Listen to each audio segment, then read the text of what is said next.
See how it all goes.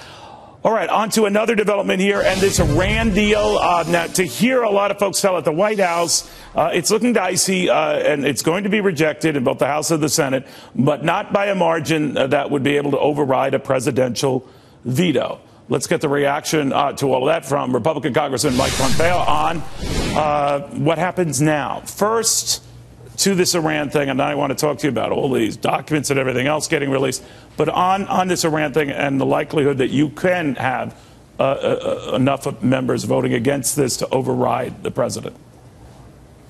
What do you think? Neil, thanks for having me on the show today. The more members of Congress learn about this deal, the more they reject it, whether it's the absolute unlikelihood of ever a single sanction snapping back, whether it's the capacity for Iran to continue to build its ballistic missile program, or if it's about these secret side deals. It's very clear that members of Congress are becoming more skeptical, not less, and so I'm optimistic that the American people will demand that we do the right thing and we reject this deal.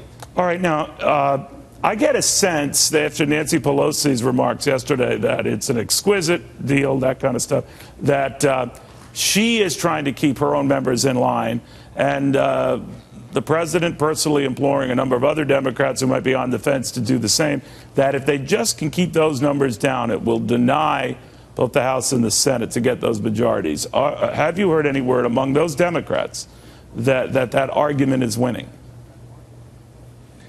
There's no doubt the administration is trying to twist arms and keep the pressure on Democrats. But what I hear from them is they recognize this is not a partisan agreement. The Ayatollah chants death to America, not death to Republicans or Democrats. And they see the gaps in verification. They see these secret side deals that they've now been told that they can't have an opportunity to look at. And they see that this will lead to further Iranian malfeasance, not to putting Iran in a box. And they're beginning to understand that this isn't a good deal. And whatever their leadership tells them, they're going to try and do the right thing. I'm confident of that. All right.